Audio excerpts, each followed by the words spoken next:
तो इंडिया की biggest comedy franchise जो कि साजिद नाडियाडवाला की हाउसफुल फ्रेंचाइजी है, एटलीस्ट उन्होंने अपने ट्रेलर के अंदर ऐसा क्लेम किया है। तो उनकी तरफ से हाउसफुल 5 का ट्रेलर रिलीज हो चुका है। 3 मिनट एंड 53 सेकंड्स का था, बहुत ज्यादा लंबा ट्रेलर था एक्चुअली में। एंड क्योंकि ये एक किलर कॉमेडी है जिसके अंदर कॉमेडी वर्ड आता है, लेकिन पूरे ट्रेलर के अंदर कॉमेडी जैसा मेरे को कुछ लगा नहीं। इट वॉज काइंड ऑफ मतलब ऐसा ठीक ठाक लेवल पे था, लेकिन ना मैं उसको बुरा बोलना चाहूंगा और ना ही अच्छा बोलना चाहूंगा, बिकॉज हाउसफुल फ्रेंचाइजी हम सबको पता है कि सिचुएशनल कॉमेडी के ऊपर वर्क करती है। एंड सिचुएशनल कॉमेडी को बिना सिचुएशन समझे जज करना ठीक नहीं होगा, बिकॉज ट्रेलर के अंदर वो लोग सिर्फ काट काट के चंग डालते हैं और हम लोग को उसके ऊपर हंसी आए ऐसा जरूरी नहीं है। जैसे कि फॉर एग्जाम्पल हाउसफुल 5 के अंदर ये वाला सीन जिसके अंदर अक्षय कुमार थोड़ा वियर्ड बिहेव कर रहे हैं, इसको डायरेक्टली देख के ऑब्वियसली हंसी नहीं आएगी। लेकिन हाउसफुल 3 याद करो, जहाँ पे वो सैंडी सुंडी वाला खेल था, मूवी के साथ वो सैंडी सुंडी वाली पर्सनैलिटी काफी ज्यादा मजा दिला जाती है। लेकिन वही अगर सिर्फ वो सुंडी का सीन हम लोग को रैंडमली काट के दिखाया होता वियर्ड बिहेव करते हुए, तो हमको शायद हंसी नहीं आती। तो सिर्फ ये रीजन की वजह से कि हाँ सिचुएशनल कॉमेडी हो सकती है, हो सकता है कि ट्रेलर के अंदर हंसी ना आए लेकिन मूवी के अंदर आ जाए। मैं थोड़ा मतलब बीच में रहना चाहूंगा, फिलहाल न्यूट्रल रहना चाहूंगा। एंड हाउसफुल 5 की एक सबसे बड़ी चीज ये होने वाली है कि उसके अंदर बहुत ज्यादा लोग हैं। मेरे को फिलहाल तो ऐसी कोई दूसरी मूवी याद नहीं आ रही जिसके अंदर बॉलीवुड के ही इतने सारे लोग हैं। लास्ट में को याद है तो सिंघम अगेन थी जिसमें भी अच्छे खासे लोग भरे हुए थे, लेकिन हाउसफुल 5 में स्टिल मेरे को उससे ज्यादा लग रहा है। तो अगर कोई ऐसी दूसरी मूवी है जिसमें इससे भी ज्यादा लोग हैं तो कमेंट्स में बताओ मेरे को। एंड हाउसफुल 5 में तो बहुत सारे लोग हैं, जैसे कि अभिषेक बच्चन, रितेश देशमुख, अक्षय कुमार, नाना पाटेकर, सौंदर्य शर्मा, जैकलिन फर्नांडिस, नरगिस फकीर,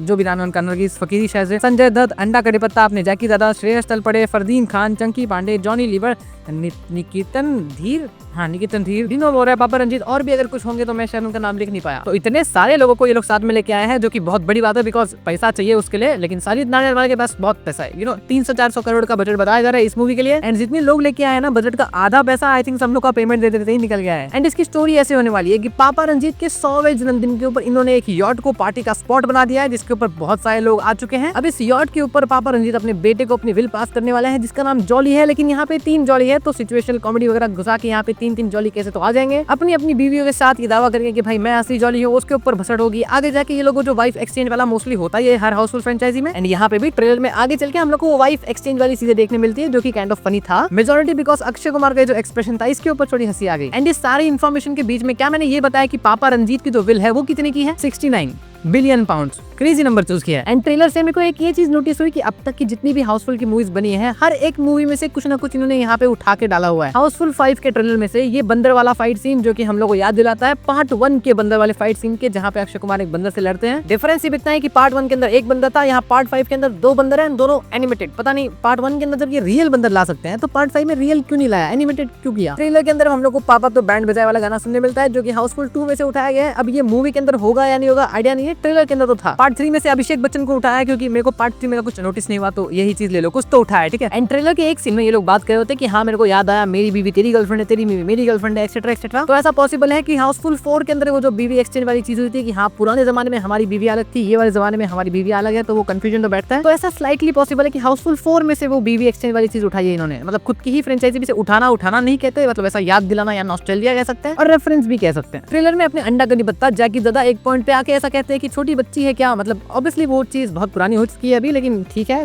थोड़ा सा फनी लगा वो भी। एंड मेजॉरिटी ऑफ द चीजें ठीक ठाक ही थी। और ये एक किलर कॉमेडी होने वाली है, तो थोड़े बहुत सीरियस सिचुएशंस भी हम लोग को देखने मिलेंगे। ट्रेलर के एक पॉइंट पे थोड़ा चीजें सीरियस हो जाती हैं, लोगों के एकदम सीरियस फेसेस हमको दिखाए जाते हैं, तो माइट भी पॉसिबल थोड़ा टाइम थोड़ा ये लोग सीरियसनेस में भी बिताए। तो ट्रेलर के अंदर सीन्स देख के ज्यादा फनी नहीं लगे, माइट भी पॉसिबल कि मूवी के अंदर सिचुएशन के साथ वो बहुत ज्यादा बैठ जाए। एंड हाउसफुल 5 से एक बहुत बड़ी न्यूज भी आ रही है, वो ये है कि मेकर्स ने हाउसफुल 5 की 2 एंडिंग रिकॉर्ड करके रखी है और सबमिट भी कर चुके हैं। तो अब दोनों में से कौन सी एंडिंग चलेगी या फिर दोनों चलेगी एक साथ, कुछ आइडिया नहीं है। या फिर जैसा क्रेजी मूवी के साथ हुआ था कि फर्स्ट एंडिंग पसंद नहीं है तो उसको चेंज करके सेकंड एंडिंग रख दी, तो यहाँ पे वैसा भी कुछ प्लान हो सकता है। काफी सारी चीजें इसके अराउंड प्लेस हो रही है। 6 जून को मूवी रिलीज होने वाली है, तो तब तक वेट करके देखते हैं कि क्या सीन है, ठीक है। फिलहाल के लिए इस वीडियो के अंदर इतना ही। पसंद आया तो फिर लाइक शेयर सब्सक्राइब करना है, ज्यादा पसंद आया तो फिर कमेंट कर देना। आप में से ज्यादातर लोग वीडियो देखते हैं लेकिन सब्सक्राइब नहीं करते, तो प्लीज सब्सक्राइब कर दो। मैं मिलता हूँ आपसे नेक्स्ट वीडियो के अंदर। Until next time.